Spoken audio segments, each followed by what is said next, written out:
जय जगन्नाथ दर्शक बंधु। आज पवित्र गुंडीचा रथयात्रा। आज दिन में महाप्रभु डोरी लगिला आम जाऊँ श्रीक्षेत्र पुरी रथ टाणिया। बर्तमान आम भुवनेश्वर जाऊँ मो बस रे। पुरी भुवनेश्वर दूरता 65 किलोमीटर। बर्तमान आम तालबणिया बस स्टैंड रे पहुँची जाइछु। बर्तमान आपण देखुचंती एठारे लोक मानक पई बहुत प्रकार सुविधा सुजोग करा जाइछि। कटक एवं भुवनेश्वर पई स्पेशल बस स्टैंड करा जाइछि। ए होछि पुरी रो तालबणिया बस स्टैंड। रथयात्रा पई स्वतंत्र बस व्यवस्था करा जाइछि। Non stop bus direct Bhubaneswar रु पुरी। ए देखुचंती bike stand. Talbaniya bus stand रु 20 टका दे आम पहुँची आसीजु स्टेशन पाखरे। ए देखुचंती पुरी रो रेलवे स्टेशन। सेठारु आम बड़ दांडू को जिबा। ये होची बड़ दांडू को जिबा को रास्ता।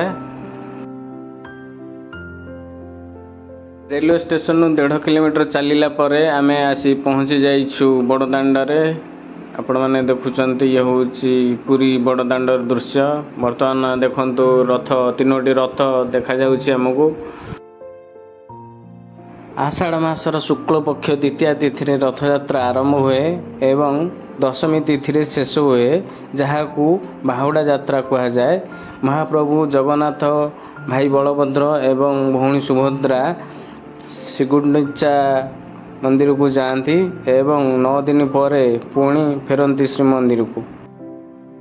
एठारे देखंतु विभिन्न चैनल ड्रोन माध्यम रे वीडियो शूटिंग करुछंती। महाप्रभु रथयात्रा हेउछि विश्व प्रसिद्ध। पृथ्वीर विभिन्न कोण अनुकोणरू श्रद्धालु माने रथयात्रा देखिया पई आसंती। बर्तमान देखंतु प्रभुंकर पहंडी चलीछि एवं शास्त्रीय वाद्ययंत्र रे आध्यात्मिक परिवेश सृष्टि हेउछि।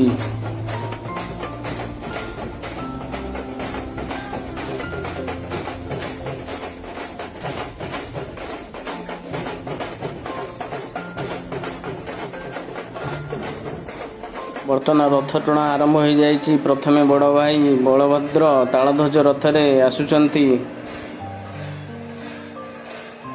तालध्वजर रंग होछि नाली एवं सबुज एवं एथिरे 14टी चक थाए एवं 4टी घोड़ा द्वारा यह टଣା जाय थाए।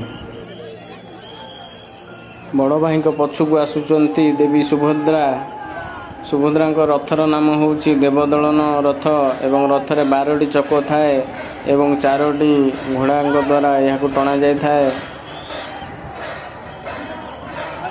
दर्पदलन रथर रंग होछि कला एवं नाली। भाई एवं भौणी को परे परे नंदीघोष रथरे आसुचंती आम महाप्रभु जगन्नाथ। नंदीघोष रथर रंग होछि नाली एवं हलदिया बा पीत। सेथिपई प्रभु जगन्नाथଙ୍କର अन्य नाम पीतवास।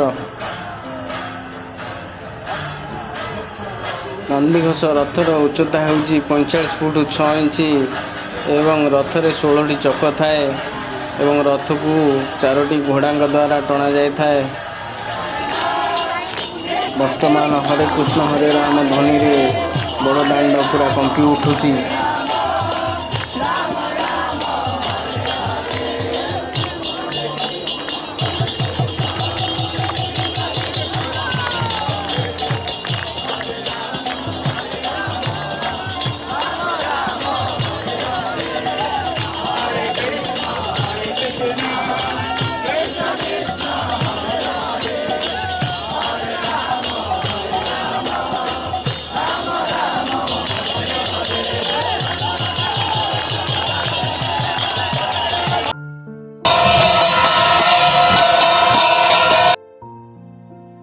बर्तमान आम आसी पहुँची जाइछु पुरी टाउन थाना पाखरे।